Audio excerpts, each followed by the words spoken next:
If you've been going around the good old internet looking for the right podcast to fulfill your New York Yankees needs, well, I'll be the first to deliver the good news to you. You have found it. Here on Yapping Yankees with me, your host, Mike Scudero, you and I will be discussing the latest news, takes, and talk throughout the entire Yankee universe. Oh, and there may be some ranting on my behalf. Yeah. Anyway, what do you say we get to it? Let's get to yapping! Hello there, my fellow Yankee fans, and welcome to episode 89 of the Yapping Yankees podcast, where we yap about the Yanks and nothing but the Yanks. As always, I am your host, Mike Scudero, here on March 28th, 2021. Alright, now, remember when I said last week that what I say at the very beginning of each show as far as shoutouts is probably going to be different than usual ever since I announced officially being with Ball 9 last week? Well, that's going to be taking form this week. So from now on, I'll be of course mentioning Ball 9 as usual, to be expected obviously, along with whatever sponsors are to be given to me in future weeks. And then I'll also continue my appreciation shoutouts for Grunt Talks MLB, who did agree to continue helping to spread the word about the show, which obviously I, and even everyone at Ball 9, appreciates a great deal. As far as Reckless Airwaves, while I know I still thankfully have their support, they felt it'd make more sense that since I'm with Ball 9, that's the way it should be. And that's totally fine and totally understandable. No hard feelings whatsoever on either side. So, Reckless Airwaves, it's still a great sports platform, and I definitely still recommend to you. Check them out. But that'll be the deal going forward. So, with that being said, Yapping Yankees is being brought to you by, obviously myself, and Ball 9. Now, Ball 9, obviously I've been saying it for countless months now, brings you some of the best baseball content out there. Any and all baseball stories, articles, roundtable discussions, featured baseball podcasts like Yapping Yankees, and much more. Visit the website. I promise you'll be glad that you did. That's ball9.com, and follow them on all social medias at ball9. And know what you don't know. And for still helping to get the word out about the show every week, be sure to also check out Grunt Talks MLB. Go to their website, grunttalksmlb.com, to see all of their baseball content, and follow them on all social medias at grunttalksmlb. Also, don't forget, guys, that just like them, you can help spread the word about Yapping Yankees and stay updated on everything with both me and the Yankees by following me on all social medias. So be sure to follow my Facebook fan page at Mike Scudero NY. Follow me on Twitter at Mike Scudero and on Instagram at Mike Scuds97. And remember to also subscribe and always listen to Yapping Yankees on all 4 platforms it's available on. That's YouTube, Apple Podcasts, Spotify, and SoundCloud. Okay, happy Palm Sunday, everybody, to all of those who celebrate. Happy Passover to all who celebrate that. Now, remember, I said this at the end of last week's episode, but just as a reminder, although you're still getting this episode on Sunday the 28th, since I'm going to be with family on Sunday, I'm actually recording this episode right now on Saturday the 27th. And I'm doing the same thing next weekend for Easter too, so just another reminder. And yes, I still said the 28th at the start of this episode because that's when you're going to be getting this episode, but I'm actually recording here on the 27th. So as I'm recording right now, it's Saturday. And my God, is it a beautiful day outside. I just have to say that. And today's game is starting in just under an hour from now, give or take.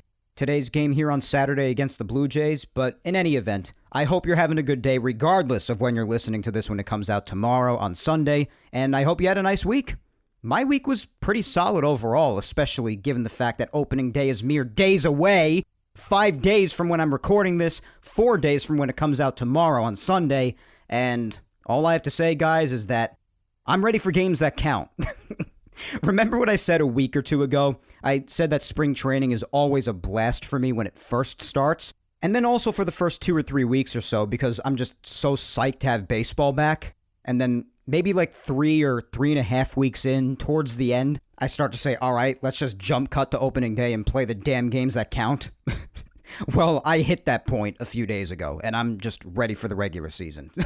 Just give it to me already. So, I'm just really antsy for opening day to just get here already. And come Thursday the 1st, I'm going to be a very happy person. But I'm already amped that it's so close. So, you've got an excited Mike today, and it's going to be a good show as always. But before we get into all the hyperness and all of that, I do want to just get serious for a second and say some words quickly about the passing of a fantastic human being who accomplished so much in his long life that ended on the 25th this past Thursday. I'd be wrong if I didn't say a word about this remarkable man. And you may know him from all the stories of all the good things he did throughout the years, and you've seen him for so many years now at Old Timers Day too, and I speak of Dr. Bobby Brown. He was 96 when he passed away on Thursday, and he would have been 97 in October, and his list of accomplishments, it just speaks for itself. Really such an accomplished man. And even though his on-field career with the Yankees didn't amount to too much, I mainly say the regular season when I say that because he did do some really good things in the postseason. But regardless, he was still so highly regarded in the Yankees organization, and rightfully so. He was a member of 5 Yankees championship teams. He was a World War II and Korean War veteran, so he did some really good service for the United States military. He was the president of the American League for 10 years, from 1984 to 1994.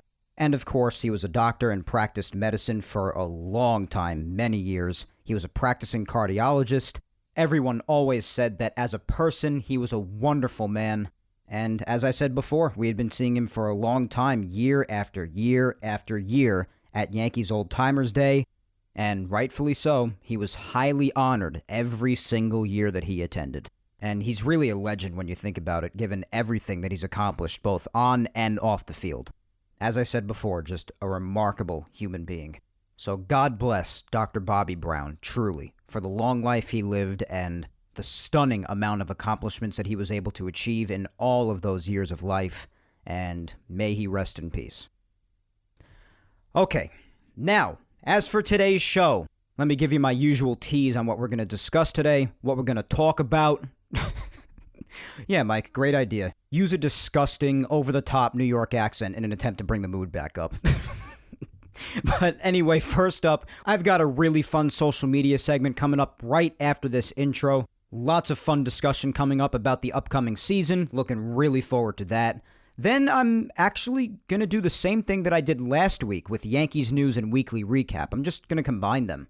It's so much easier just going day by day and discussing news and the takeaways from the games. It's just easier to combine them, especially when there's a decent amount of news like there is lately, between injuries and roster moves and all kinds of decisions usually made with spring training coming to an end. So that's what we'll do later on in the show.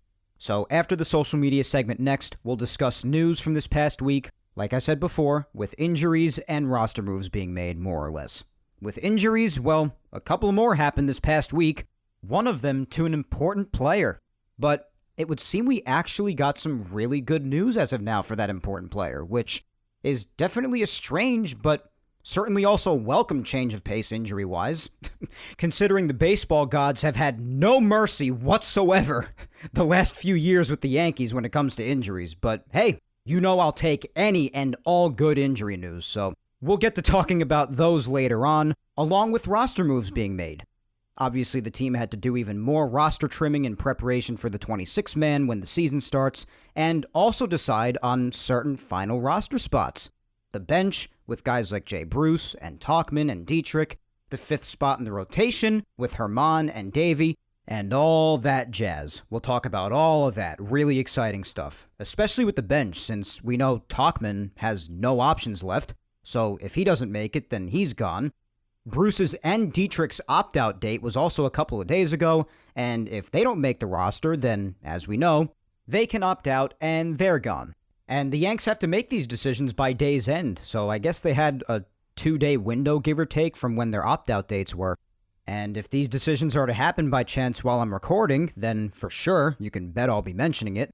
But if it happens after I'm done recording by chance, then you can bet your ass I'll be talking about it on my social medias. But we'll hit on all of that based on what's known at this moment, and discuss some more takeaways from this past week's games, which, as we know, was the final week of spring training. It's about damn time, right? All right, let's have some fun. Social media question, Twitter up first. This week was an open-ended question, open response. I asked you, with opening day less than a week away, to give me your hottest Yankees takes for the 2021 season. Obviously, drop them in the comments below for a chance at a shout out on the show, and plenty of you did. Tons of you. I'll try to get to as many of you as I can. I'm definitely going to miss out on a bunch, but I promise I'll read out as many as I possibly can. Now, my hottest take, I'm going to stick with something that I actually already said going back months ago, and I gave this take back in the middle of January, if you remember. So I'll reiterate this and give my 2 cents on this, since you guys know I also love to participate in these social media segments that I do with you guys. I only figure it's fair, and also I just want to because it's fun to participate on this along with you guys. But in any event, I'm reiterating a hot take that I gave in the middle of January, and I'm sticking with it right now, especially given the fact that he's looked pretty good this spring, and most importantly, has stayed healthy. And my hottest take is that Aaron Judge is going to play 140-plus games this year, basically most of the season. Not only because of last season, but because just in general, I expect him to not play all 162. Because we're also talking about Aaron Boone and Brian Cashman and the Yankees overall. Just anybody and everybody involved in making this Yankees lineup, they love to give days off and switch people in and out, platoon guys, give people off days, and on those off days with the big guys, give somebody else maybe on the bench or just somebody that could play their position an opportunity to play. So because of off days factored in and all of that, my hot take is again that Aaron Judge will play 140-plus games. He will hit at least 40 to 45 home runs. I think that's a given because we know what Aaron Judge is capable of when he's on the field. The only question is when he's on the field. So if he is on the field for at least 140 plus, like I've said, I see no reason why he can't go deep that many times, at least. I think we'll see anywhere from like 120 to 130 RBIs in the meantime. On base percentage and slugging combining for an OPS of over 1,000, I think that'll be a given as well. But Judge has got to play at least that many games and stay healthy for that to happen, in my opinion. And that's where the hot take comes in because of how much Judge has struggled with injuries for the last few years.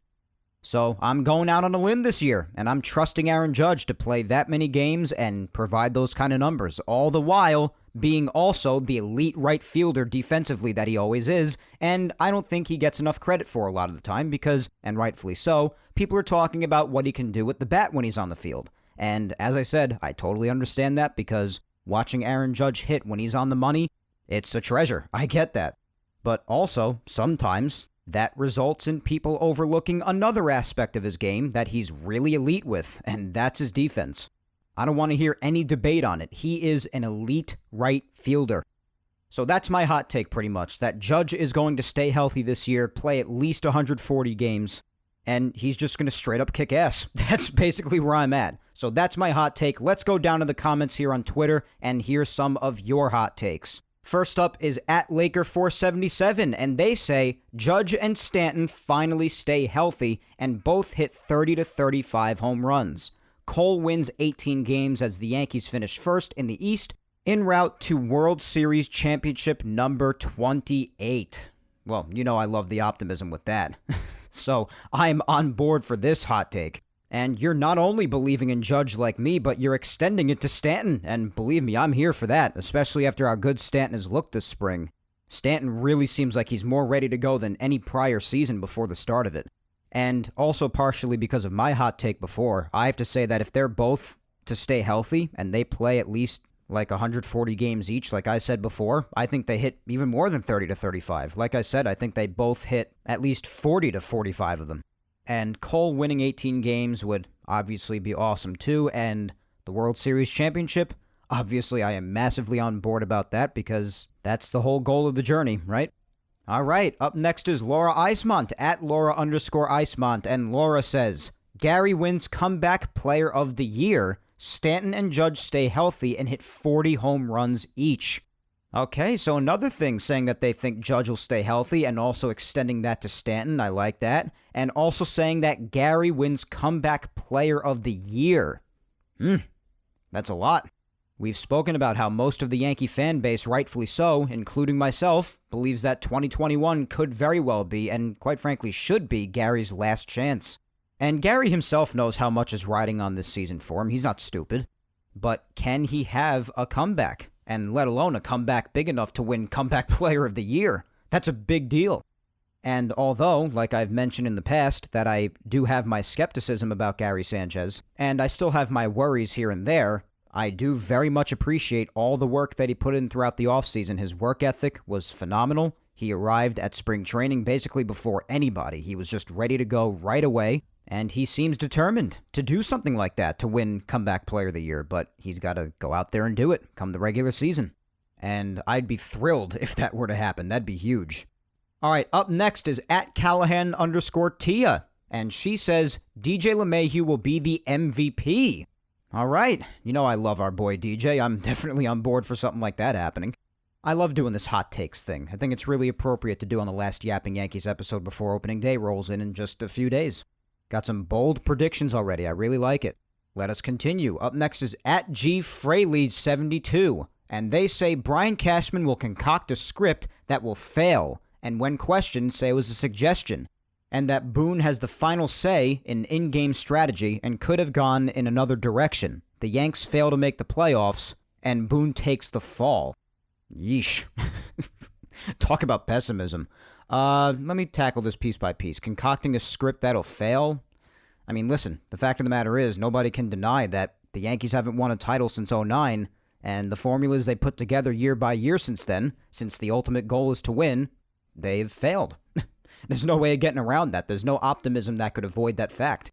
But it's just tough for me to be so pessimistic before the regular season even starts. That's where I have a difficult time with this. And also the other thing, saying the Yanks will fail to make the playoffs, that's that's really tough for me. I completely disagree with that.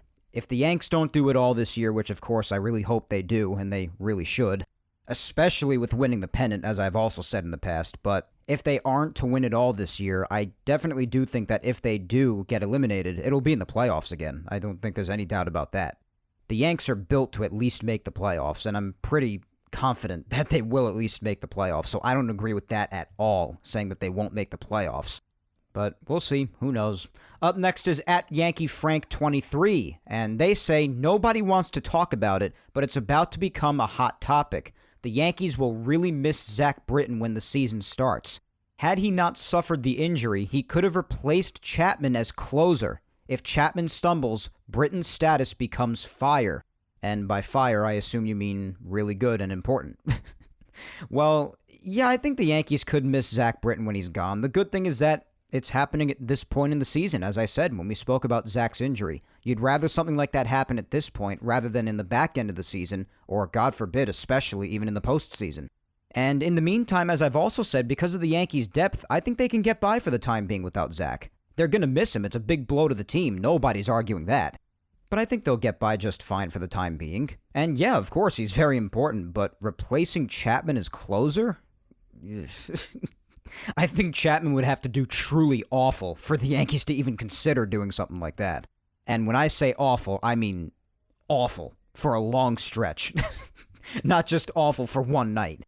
So I don't know if I agree with that part about him replacing him as closer, especially at the beginning, because before yesterday's game, which we'll get to later on in Weekly Recap when we discuss the big takeaways from this past week, Chapman was untouchable this spring. He was terrific. But like everyone does, because they're human beings, he had a bad night. And for the Yankees to do something so drastic as to give up on him being the closer, as I said before, I think that would have to happen a lot. Truly awful over a long stretch. All right, let's continue on. Rebecca at Peace Now for Life. And Rebecca says, my hot take is the entire team has a great year, no major injuries, and the Yankees will win World Series number 28. Plan the parade now. All right, no major injuries. Well, so far, of course, we have Zach Britton, and that's basically it. And it would be awesome if that stayed that way, of course. As far as the World Series, I'm more than on board for that. Plan the parade now. There's a lot of optimism behind that. Up next is @NYY2021WS Champs, and they say the Yankees pitching staff leads the AL when all is said and done. This team, if healthy, could be as good as the 98 team. Damn. I don't know about that, because the 1998 team is not only the best Yankees team ever, but I think the best baseball team ever. Like, ever. Of all time. So, any comparison to the 98 team, that is a great deal of optimism. But you know something? We know what this team is capable of if they perform up to par and they're healthy all throughout. We know the potential. It's just a matter of executing. And if they do, who knows? It's just really tough for me to compare anything to the 1998 team because that team is in just another universe. That's the best of all time right there. But hey, I respect the optimism. Up next is at Blue Russian 5555. And they say, hottest Yankee take, Jordan Montgomery will win 17 games with an ERA under 4. Wow, all right. Hey, listen, I'm a Monty fan. I'm down for that. I like Monty's stuff. While I think his fastball is sort of teed up there sometimes, I do like his off-speed stuff. I love his curveball. I've always loved his curveball. And as much as the win-loss stat ticks me off, I just can't stand it. I've always been one of those people, and you guys know this, especially you longtime listeners, but I have always been one of those people who has believed that the win-loss stat is amongst one of the most useless stats of just about any baseball statistic out there. But if he is to get 17 wins, and that's paired with an ERA under 4, that would definitely look good for Monty. So yeah, I would love that. Up next is at the Hitter Sports, and they say batting average rules the stat world. Oh boy, that is a hot topic amongst the baseball community of late. Batting average has definitely come under fire by a lot of people in recent years, and you guys know how I feel about batting average. It's certainly not amongst the first stats I look at now. I much prefer to look at runs batted in, especially on base percentage. How much you get on base is definitely very important to me. I'll look at OPS too, and then after that I'll look at average, and batting average still means something to me, but it doesn't mean the world by any means. But it still holds value in my eyes, even though it doesn't hold a ton of value at all. There are definitely a bunch of other stats to look at to properly evaluate a hitter. So I'm kind of in the middle on that, as you guys know. I don't think batting average means a ton by any means, but I definitely also disagree with the people who think that it holds no value at all. But I hate to break it to you, my friend, I think the days of batting average being an extremely important stat are more or less behind us, just in general in the baseball community. That's what I've observed. That's funny, though. Up next is at Andrew Caruso 77, and Andrew says, this might be a bit of a stretch, but Cole, Kluber, and Tyone combine for a 3 ERA, and Judge and Stanton hit between 40 and 60 homers each.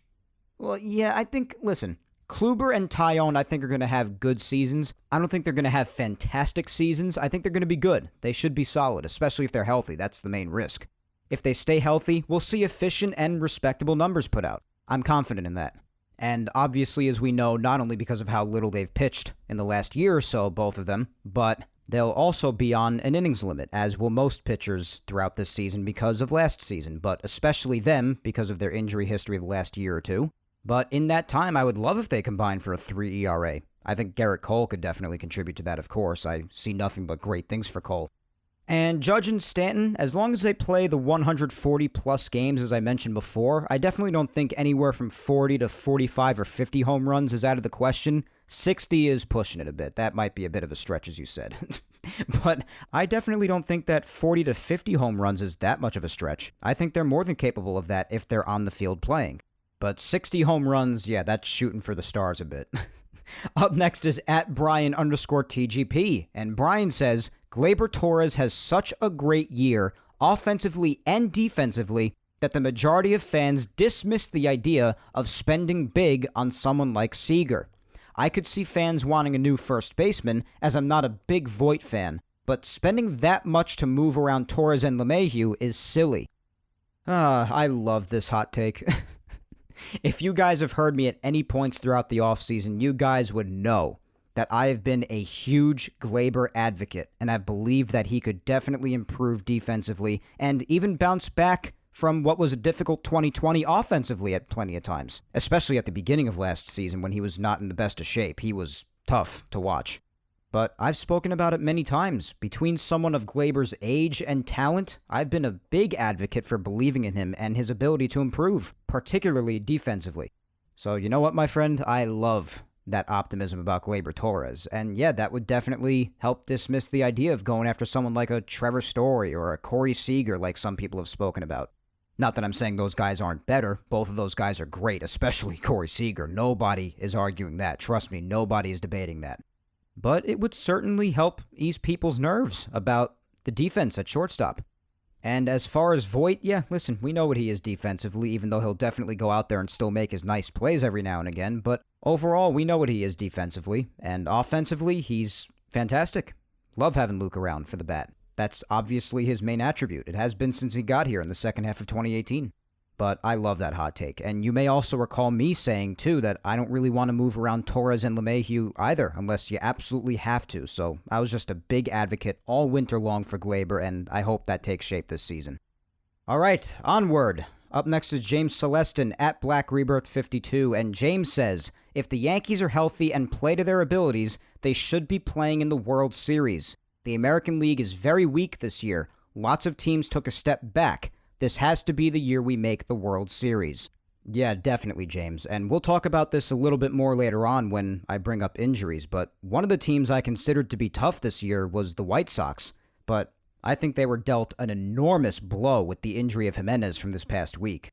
As far as any other teams in the American League, on the subject of the American League being weaker, which I myself, as you know, have discussed many times on this show in my argument that the Yankees really should be winning the pennant this year, which I still think they should, especially after the Jimenez injury with the White Sox. But looking around all the other teams, the Twins are also good, but the Yanks always manage to take care of them. And the Rays will be respectable, as they always are at least. And the Blue Jays, they have a murderous lineup, but their starting rotation is weak outside of Hyun-Jin Ryu. Their bullpen is okay, but has also taken an enormous hit themselves with the announcement of Kirby Yates getting Tommy John surgery. That's something else I'll be bringing up later, so he's out for the year. I don't know, I just agree with you, I really do. I've said it for a long time now, and even more at this point, with injuries having taken form with other teams as well. This has got to be it. The Yanks have got to at least win the pennant, get to the World Series, and finish the job after, damn it. Next we have Joe T at JT Ramazzo, and they say, Slob gets sent down to AAA at one point to work on mechanics. Slob. It's really sad that I know who you're talking about, because that's just how much Yankees Twitter has gone after him. Oh boy, for those who don't know, for some reason, for whatever reason, slob means Gary Sanchez. Just be nice, alright? I asked for hot take, not rude take. But I never really understood the fat and lazy or slob thing, because his work ethic otherwise is good, especially this past winter. You saw everything that he did. His execution has just been poor, especially in 2020, as we saw. And make of that season what you will because of obvious circumstances. But regardless, we saw how poor his execution was last year, and he's going to have to really prove himself this year. As we said, he's going to have a big comeback year. This very well could be and should be his last chance, and there are just people who can't stand the sight of the guy, including this guy evidently, calling him slob. The fact that I knew what he was talking about, or who he was talking about, right when I read that, just shows you how many times he's been called that, and how many times I've seen him referenced as that, and that's just sad, that I just knew that right away.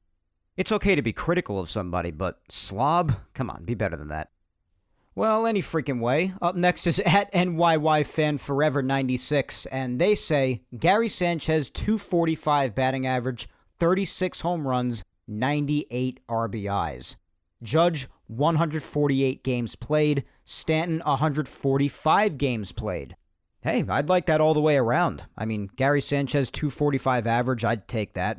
Near 40 home runs and 100 RBIs, I'll take that. Judge, you already know by hearing my hot take that I'm predicting he plays at least 140, so I think 148 is an appropriate number. Stanton, 145, I like that. And if they do play that much, we know what they could accomplish. Love that optimism. Up next is at Beth_Wellington, saying that Judge is AL MVP.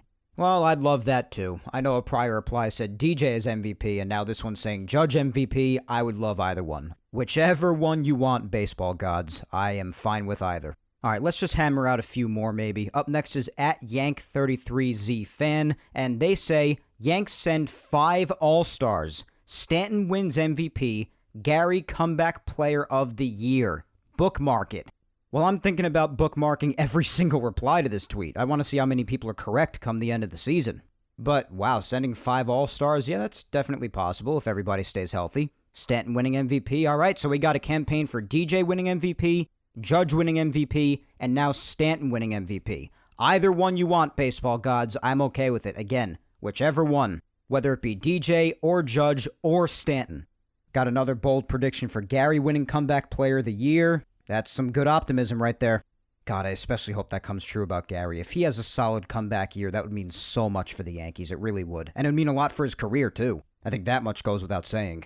At Wynack, Huda is up next, and they say, my hot take is this team is primed for a run as long as they stay healthy. Will Sanchez finally put it all together because this could be it for him in a Yankees jersey. It's a prove-it year. Yeah, I definitely agree with both of those. We know what this team could do if healthy, and we know that this season is the same story as the past few have been. It's going to come down to health. If this team is even mostly healthy throughout, it's going to be a damn good season. If they're not, well, as I've also established, they have plenty of depth, which is also a great thing, but it's also still going to be much more of a struggle. So yeah, I definitely agree it's going to come down to health this year yet again, as it has. For every season the last few years, it's come down to health. And yes, we've already discussed plenty about Gary and how this could very well be and should very well be his last chance as a Yankee, and who knows what his career would even be like after that. We've also discussed how his career could even be in a bit of trouble after that if he has another bad year. So yeah, he's got to put it all together, and I'm really hoping he does, both for the team's sake and especially his own sake. Up next is Tina at Mountain Gal 456, and Tina says, my take is that they're looking really good as a team. They'll just get better. They're so hyped to get this season going. They're ready. I'm ready. The fans are ready. Let's get this show started. Road to number 28. Damn right, Tina, they do. I completely agree. Love the optimism. Up next is at Yankees_Blue, and they say, Montgomery wins 14 games, becomes de facto number 3 pitcher in rotation, goes 14-7. The rotation would be Cole, Kluber, Montgomery, Herman, Taillon, Severino in order. Taillon and Severino on innings limits, so having 6 guys is never a problem. There are also some short IL stints for several, nothing serious. Well, yeah, short IL stints is pretty realistic, I would say, to happen. I don't doubt that. As I've said, because of last year and just because in general how much they happen in baseball, I do expect injuries to still happen this year as they already have, not only with the Yankees, but it's already taking form around the whole game. But yeah, we also had a lot of confidence in a prior reply for Montgomery, and I am all on board for that.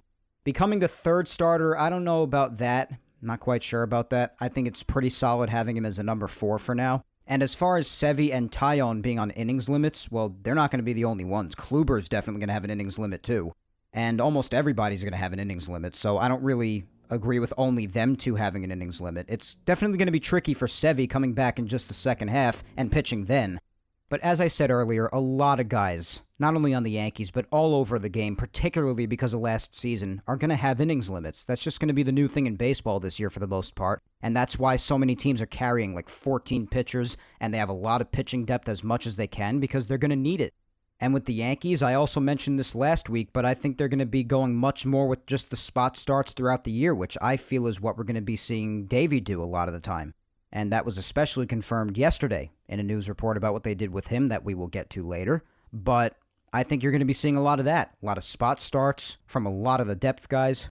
And maybe towards the end of the season, maybe at some points throughout they use a 6-man, maybe. But I think you're going to be seeing just a lot more spot starts and maybe even an opener here and there.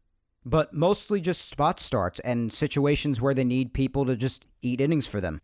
So as I've said, it's going to be a really interesting season.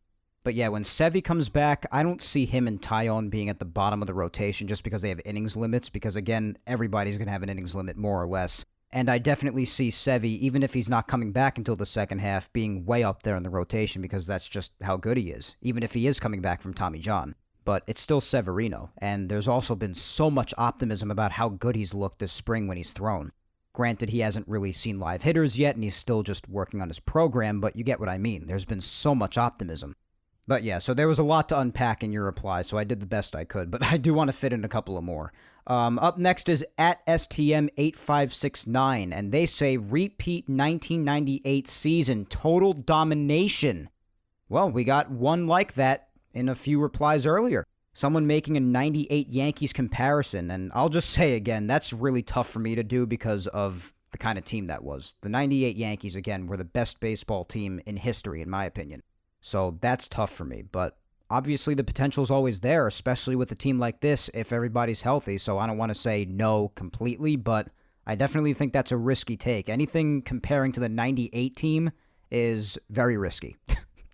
Up next is at Greedy Stripes, and they say Judge and Stanton play 280 games combined in 2021. Well, you know I already predicted Judge to play at least 140. I would very much like for Stanton to do the same, and if he does, then that's give or take 280. So I would be inclined to agree. I would love if Stanton can play the same amount of games, give or take, as I am predicting Judge to do. All right, let's squeeze in a couple of more. I can't help myself. Up next is at Bombers Beat, and Bombers Beat says Gary Sanchez wins a Silver Slugger and reclaims his spot as a top flight catcher in MLB.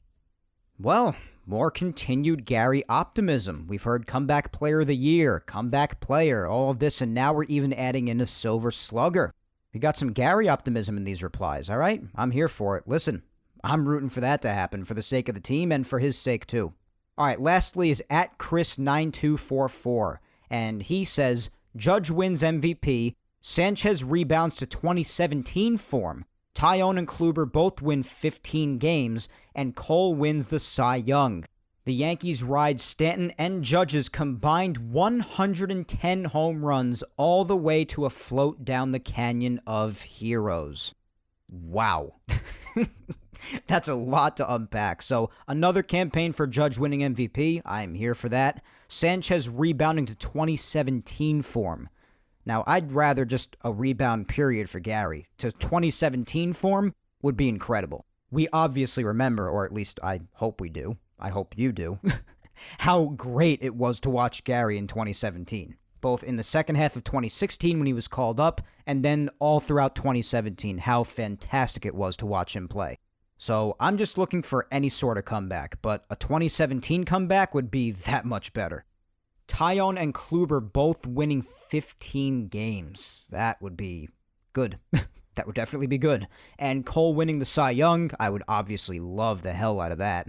And Judge and Stanton combining for 110 home runs. Wow. So if you split that right down the middle, they would both have to hit 55 home runs. I don't know about that. I would definitely say it's safer to say they both hit, as I said before, anywhere from like 40 to 50 if they do both play around the 140 plus games that I predicted.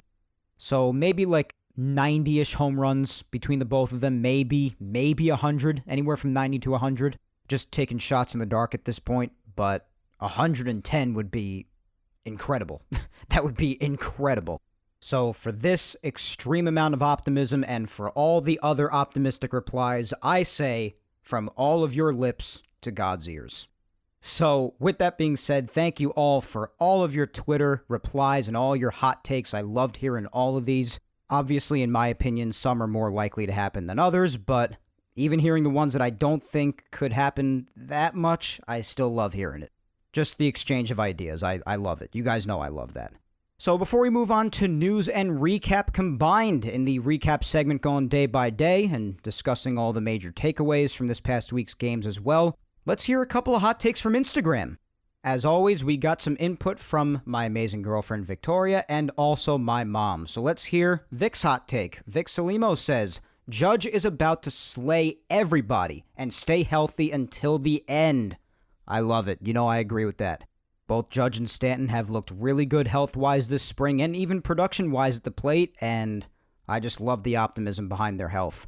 And lastly, we've got my mom, Julia Gina Scudero, as always, and my mom says, my hot take on this season is that Judge and Stanton will play the entire season healthy, and if they do get injured, just with minor injuries, not keeping them out more than 3 or 4 games, give or take.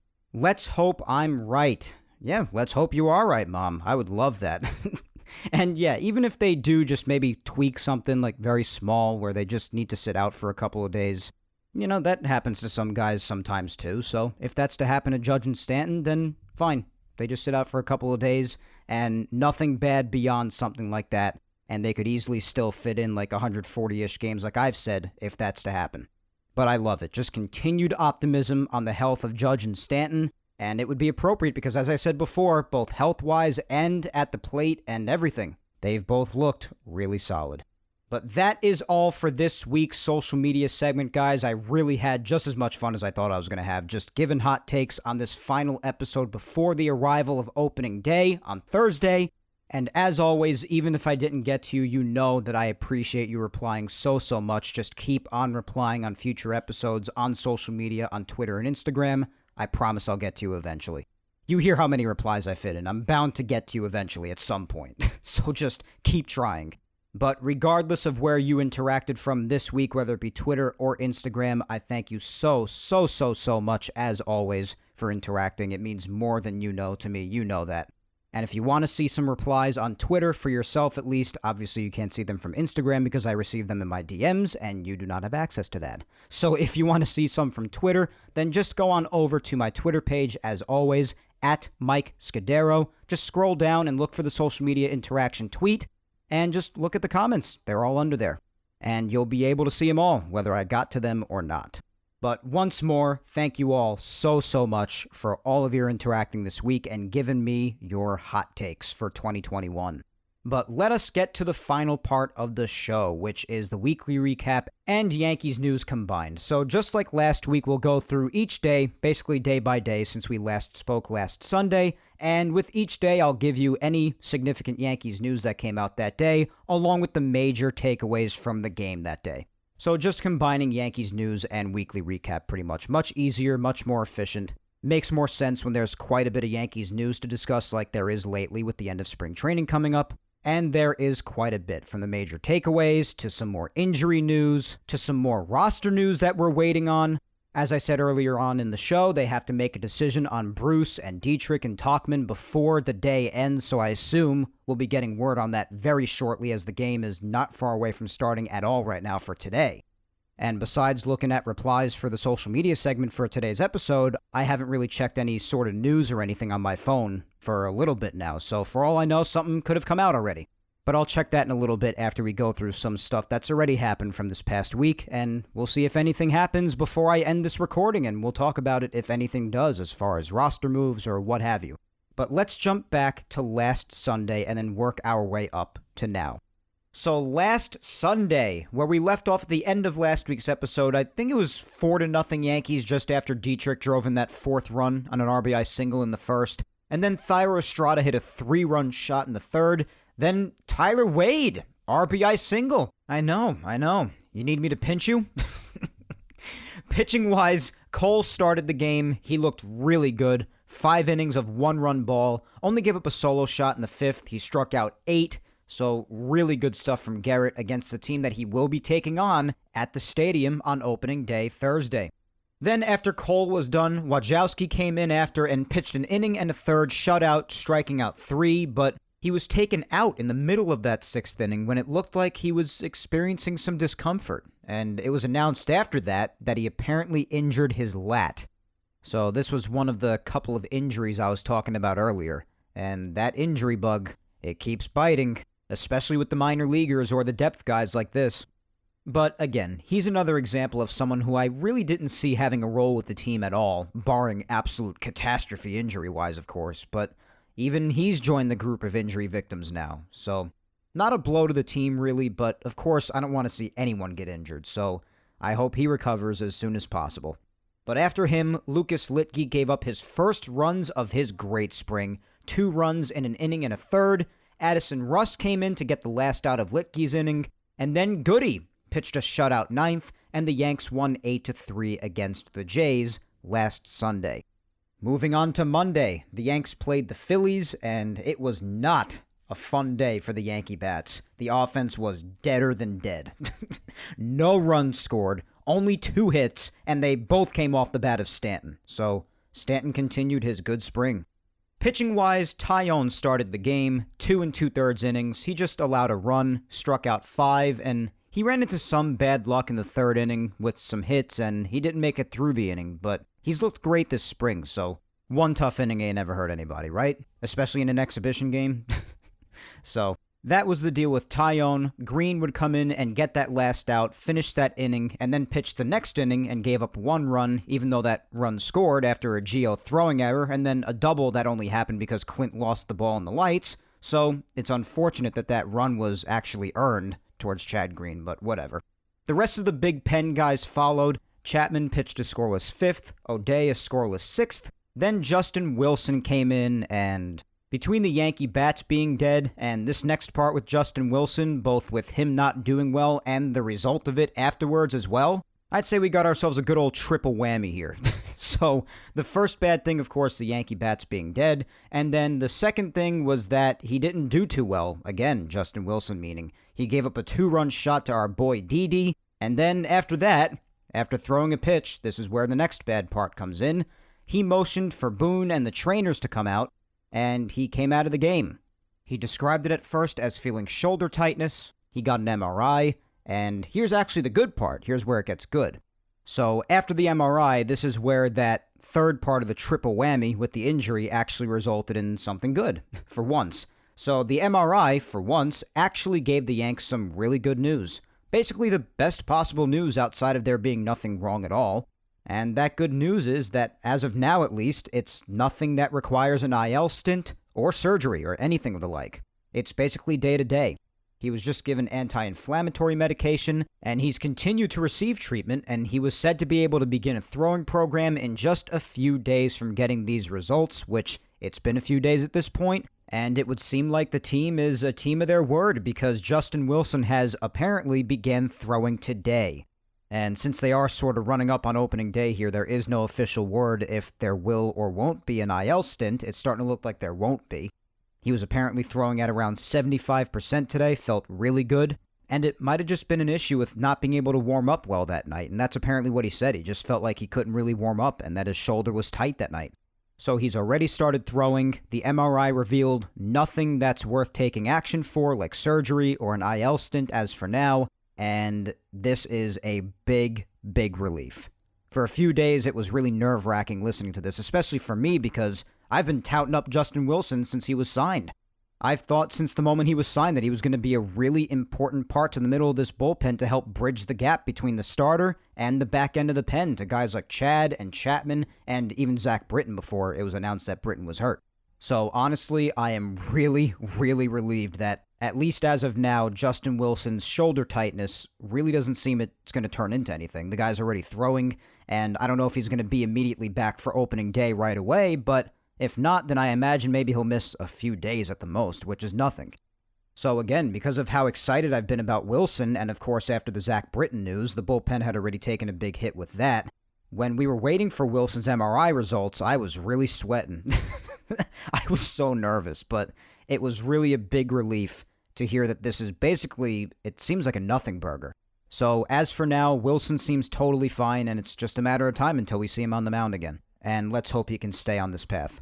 So yeah, this is the important player that I referenced at the start of the show. So the two players, as I said, were Wojciechowski and Wilson being the important one, really, definitely more important than Wojciechowski. To the team, meaning.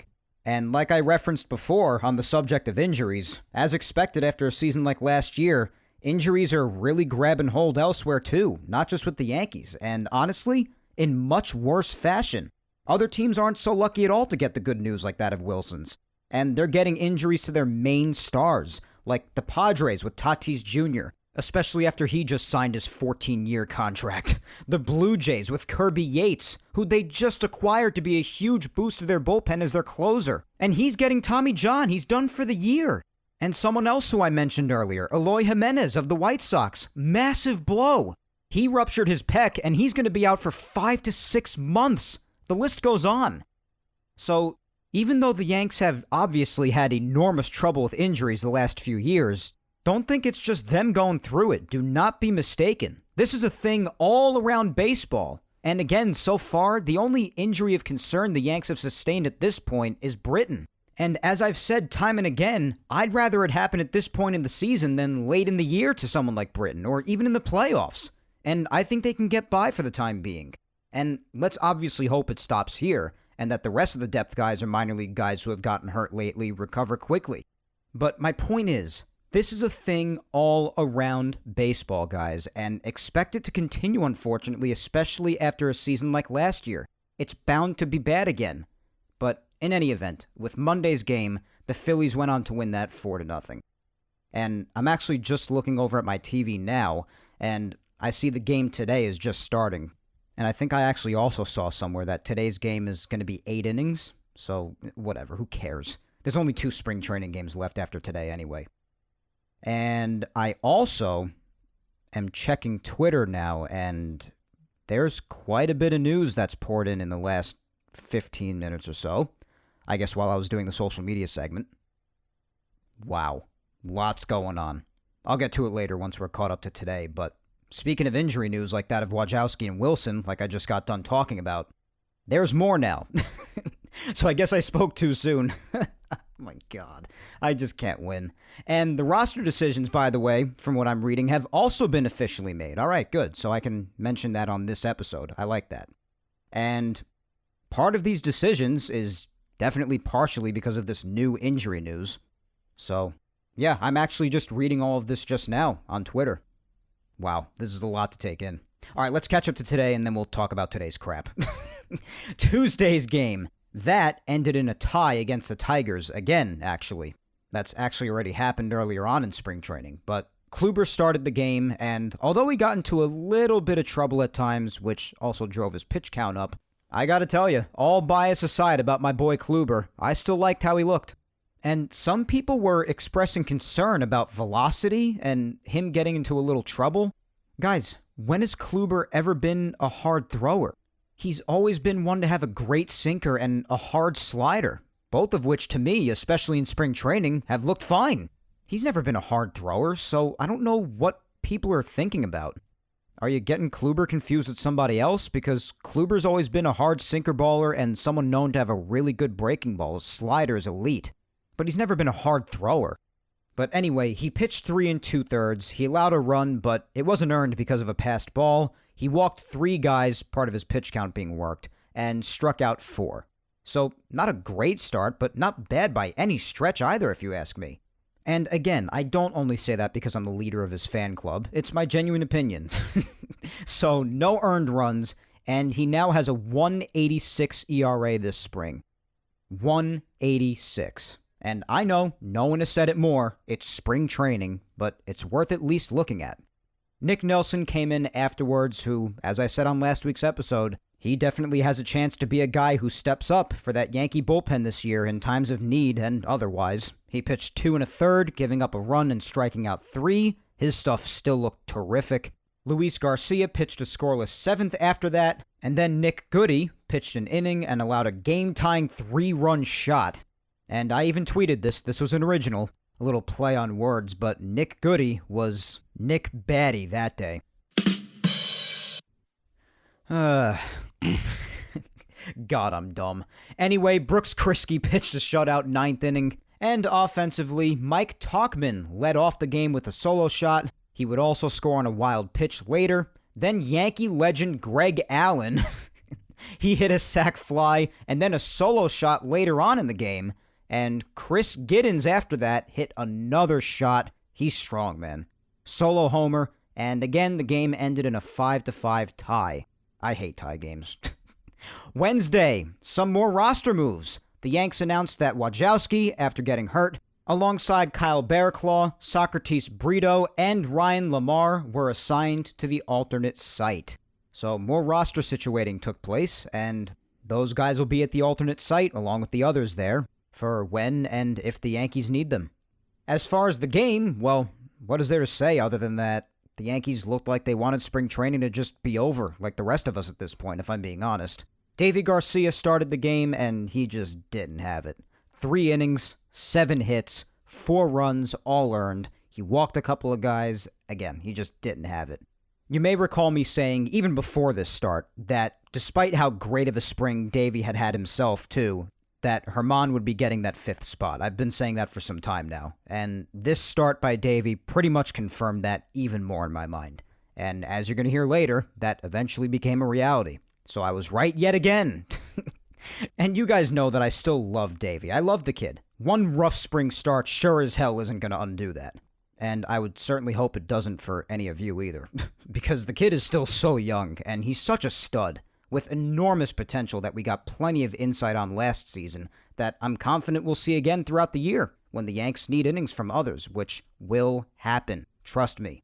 I've stressed that a lot because it's the truth. And I'll reiterate this later when we talk about what eventually did happen with that fifth spot in the rotation. But in any event, again on Wednesday, he definitely got hit around good.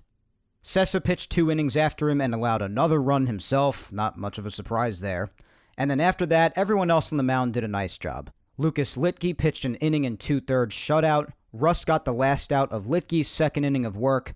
Bearclaw pitched a shutout inning, and so did Albert Abreu. The offense, well, there was none. The Yanks did get 6 hits on the night, 2 from Gary, 2 from Gardy, and 1 each from Judge and Stanton, but no runs to show for it. And the Yanks lost 5-0 to the Jays. Thursday. This was the opt-out day. Again, as I mentioned earlier, this was the opt-out day for guys like Bruce and Dietrich, who could walk if they didn't make it to the roster, as their fates to be or not to be on the roster were to be decided. And at the time, it was announced that a decision would be made within the next 48 hours from Thursday afternoon. So I guess they had a 2-day window to decide who makes the roster and who doesn't, for those who can opt out, like Bruce and Dietrich. So that's where they left that at the time, and as I just said a little bit earlier, there is official news about that just came out not long ago today, and we'll be addressing that later, but when we catch up to today. But that's where they left that at the time, just a couple of days ago on Thursday. Now, as for the game was absolutely wild. The Yanks ended up losing 13-12 as they had a late comeback, and they were down by quite a bit for a lot of the game, but it was crazy. Absolutely nuts. Pitching-wise, Michael King started the game, and if you want me to put it bluntly, which I'm usually good for, he was a disaster. Horrible command. And again, I know, spring training, I know. But we've seen this already before, despite him, of course, also having had good moments at times. And I've said this before, so this doesn't have to do with this start alone by any means. But Michael King is strange, man.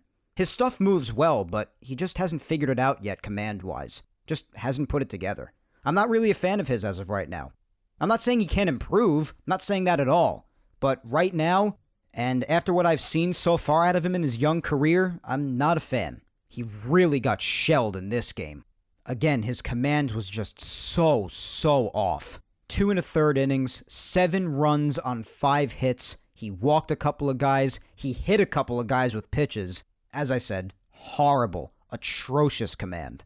After him, Trevor Lane pitched 2/3 of an inning shutout. Loizaga pitched 3 innings, just allowed a run. Luis Garcia pitched a shutout inning. Tyler Lyons came in to pitch an inning, and he just absolutely bombed. 4 runs in that inning of work. And then when the game was tied at 12 at the end, Nestor Cortez Jr. gave up the game-winning run to cap off what was, again, a crazy damn game. Offensively, again, a crazy game. The Yanks scored 12 runs themselves, so a lot happened there. Aaron Judge hit his first home run of the spring in the first inning, and my God, was it a massive shot. Massive. So, those flipping out for some reason about him not having hit one before that, you could be quiet now. So he hit an atom bomb, and so did Glaber. 3-run nuke for him. Luke scored on a wild pitch. Chris Giddens hit yet another home run. I gotta tell you, I have to reiterate this. I've liked him for some time now, and that's only continuing this spring. But after that, the minor leaguers went to work, though, for that late comeback that I mentioned before. Armando Alvarez, RBI single. Kellen Deglin, RBI single. Ezekiel Duran, RBI double. Estevan Florial, hasn't been much of him this spring. He hit a game-tying 2-run double. And then, as I said before, the Phillies would win 13-12. Friday. Interesting note for this that forecasted Derek Dietrich's future, if you ask me. He was in the lineup when it was first released. And then a little later on, he was scratched from it. And now, after seeing the news today that we're yet to discuss, we'll discuss it in just a few minutes, it would seem that I was correct for thinking that way at the time, that could very well be an indication about his future with the team. Also, remember a few minutes ago when I hinted at what happened with the fifth spot in the rotation between Herman and Davey? Well, here's the follow-up. On Friday, the Yanks also announced in the evening that they optioned Davey Garcia to Triple-A. Now, as I've said in the past, I just want to reiterate all of this. Since I anticipated this would be the case, that does not mean, and I want to stress this yet again, that does not mean you're not going to see Davey again by any means. Particularly because of the innings limit that not only guys like Kluber and Taillon will have because of injury risk, but innings limits that nearly everyone in the game, again, is going to have this year because of last season. I want to stress that to you because it is the truth. I've said this already, and the Yankees have said this already, but I just wanted to stress it again. Davey will be back up plenty for spot starts and eating innings when the Yankees need throughout the year. This will be the case for lots of teams, if not all of them. So you will see Davey again. Do not stress it. This isn't surprising, though, because as I've been saying for weeks, regardless of the horrific things that Herman has done off the field, on the field, he's been terrific. And as I've also said, I know lots of fans are still not okay with Herman being on this team at all, and I hear them too. You all know by now how disgusted I am with what he did. I will never blame those people for not feeling okay with him still being here. But strictly on-field performance, again, he's had a fantastic spring. So, as I predicted would happen, the Davey optioning to Triple-A basically confirms that Herman is the fifth starter. And speaking of starters, God, my transitions are always so smooth, aren't they?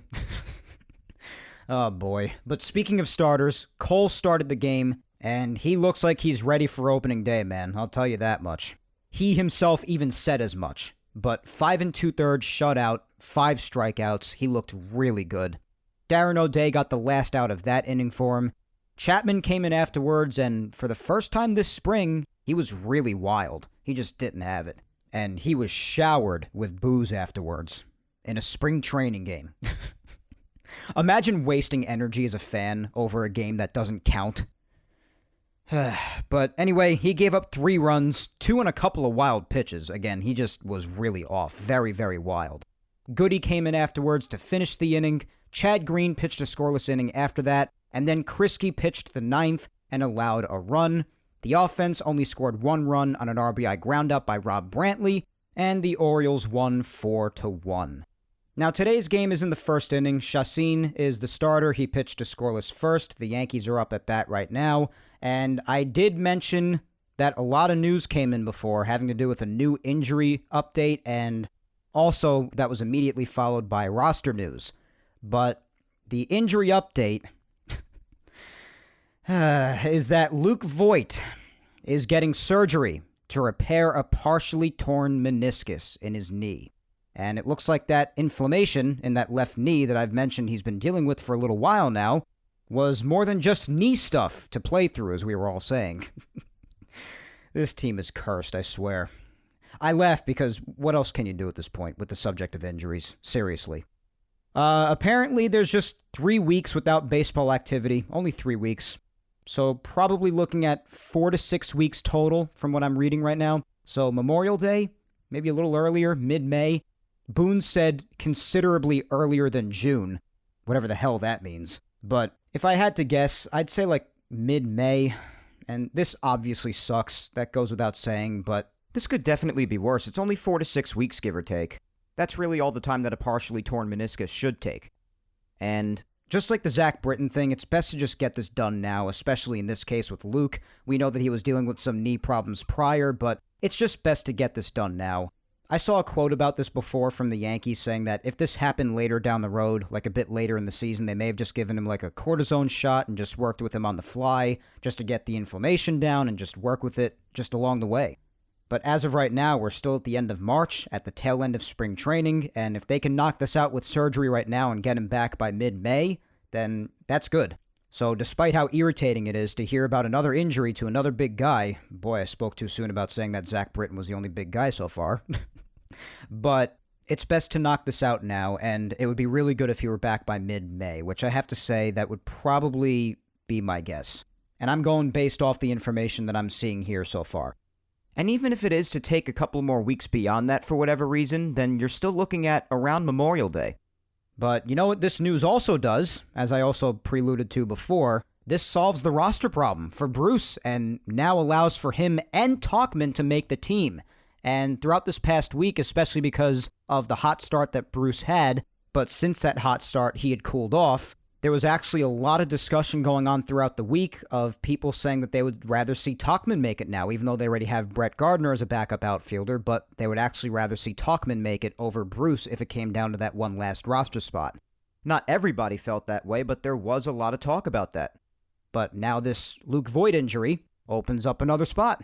It allows Tauchman to make it, and even though there were rumors that Bruce would be on the way out if Tauchman did make it, which it seemed like that was what was going to happen before this Luke news came out, now you'll have Bruce playing first base for the time being while Luke is out. And again, granted he's cooled off lately since his hot start, definitely. He could always heat up. I mean, baseball is full of ups and downs, we know that.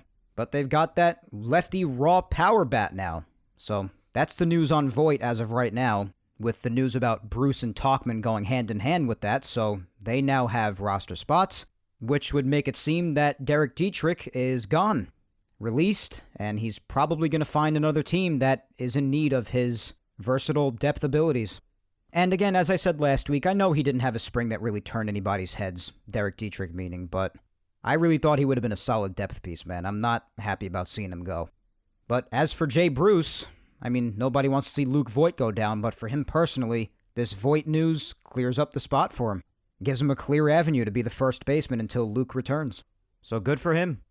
So as of this moment, it's looking like this roster is more or less finalized after this news came out. So it looks like the Yanks will start out carrying 13 pitchers, along with the starting 9, obviously, which includes Bruce now since Voit is getting surgery, so Bruce is not a bench spot. He's going to be the everyday first baseman until Luke returns, with Mike Ford probably backing him up whenever they need him, I imagine. And then they have their remaining 4 on the bench for the 26-man, and the bench seems like, as of the Voit injury, again, it's going to be Gardy, Higashioka, Wade, and Tauchman. So as of this moment right here, right now, guys, on Saturday afternoon when I'm taping at this moment, that looks like it very well could be the Yankees 26-man. And I also noticed, in addition to the Voit and Jay Bruce news, and just to add on to what I said before about Dietrich getting released because of just Bruce and Tauchman making it and not him, also released is Robinson Chirinos, and that's really unfortunate for him that he had to get hit in the wrist like that. And of course, I refer to when he got hit in the wrist with that pitch, and he fractured his wrist, and that obviously took him out of any running, really, to make the team. So I guess since he was signed to a minor league contract, since he got that long-term injury, a fractured wrist is a big deal, then it makes sense to release him. So a very short-lived bout for Robinson Chirinos with the Yankees, so he and Dietrich released. And obviously, since Bruce is going to be playing first in Voigt's absence, obviously it goes without saying that he is now signed to a major league contract and added to the 40-man, and the Yanks also did an IL transfer, which I guess is what opened up the spot officially for Bruce on the roster itself. And that move is that they transferred Clark Schmidt to the 60-day IL with that same elbow strain that he got at the start of spring training. And from the little we've heard about Clark, it would seem like he's still having some pain there, so that's not a great sign for him. So in the meantime, he is transferred to the 60-day IL. That is definitely what freed up the space for one more spot and allowed for Bruce and Tauchman to make the team. And that's basically all there is to it. Robinson Chirinos released alongside Derek Dietrich, as I said before. Jay Bruce signed to a major league contract and added to the 40-man so he can play first base in Luke's absence, and Clark Schmidt transferred to the 60-day IL. So that's all your roster news, including the roster news that, again, just came out a short time ago, as I just saw pop up on my phone when I checked on Twitter. And also that's the Luke Voit news, and a partially torn meniscus again for him. He's going to be getting surgery for that. He'll have to go 3 weeks without any baseball activity, and then hopefully just a couple of weeks after that, maybe he'll be back. And again, maybe guessing mid-May for him. So good to get that out of the way now, get it done with. Better to have that done now than later, but it's just so annoying. It really is. Just the injuries have just rendered everybody speechless at this point, including myself. What else can you say about it? So, you see what I'm talking about, guys? Even with that news that just came out on the fly in the middle of the segment there was already a lot to talk about, and then there at the very end just created even more. So, that's why I again combine news with the weekly recap, just easier to combine the segments. So, basically for right now, that's all there is to know. You got your scoop on everything, guys. As you always do here on Yapping Yankees. You know, anything happens with the Yankees, you're gonna get coverage on it here.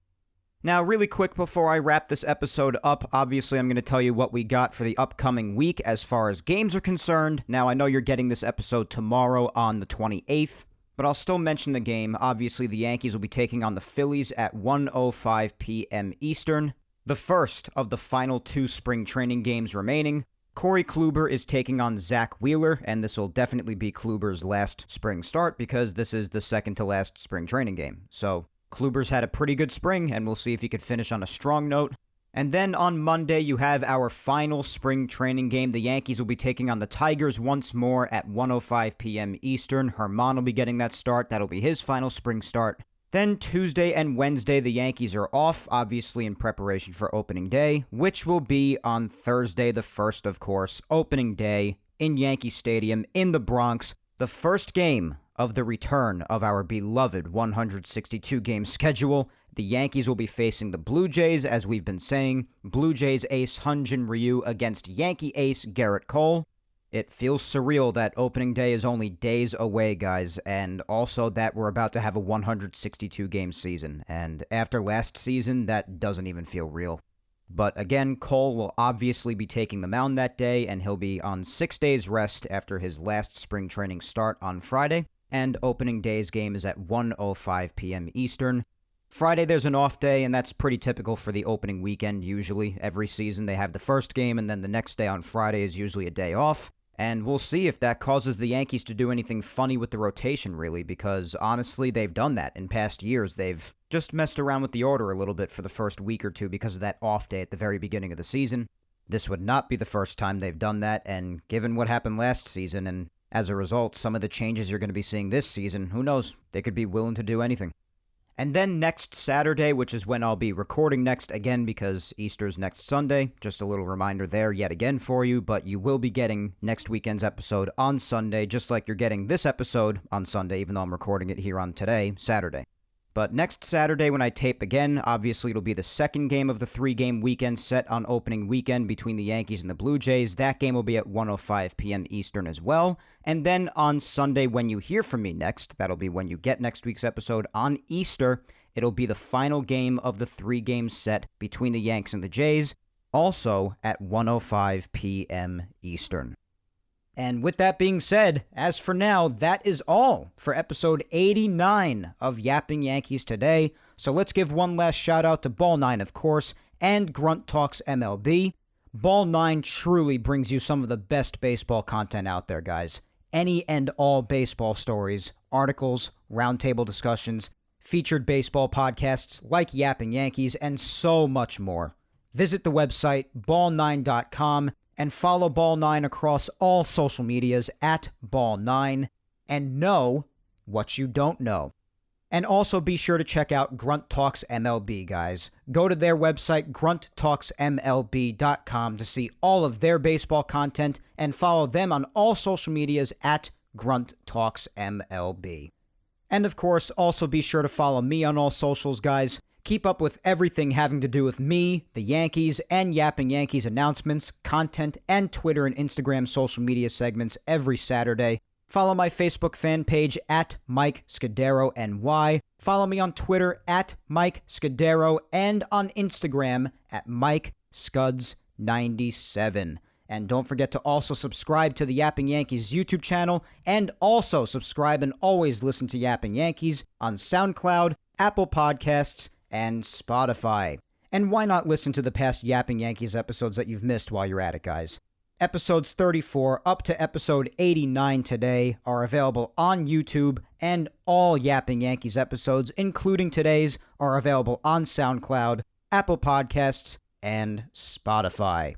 Once again, as always, thank you 3,000 for listening to me yap today. I am Mike Scudero, and I will talk to you next Sunday on Easter, April 4th, even though I'll be recording on Saturday the 3rd, when I come at you with episode 90 of Yapping Yankees. Episode 90. Episode 100 is going to be here before we know it, guys. But until then, hang in there, be patient, please stay safe, look out for your loved ones, enjoy opening day on Thursday, God in heaven, I need it like I need oxygen. But it's just around the corner, guys. Just gotta keep reminding myself of that. Enjoy your week, my friends, and take care.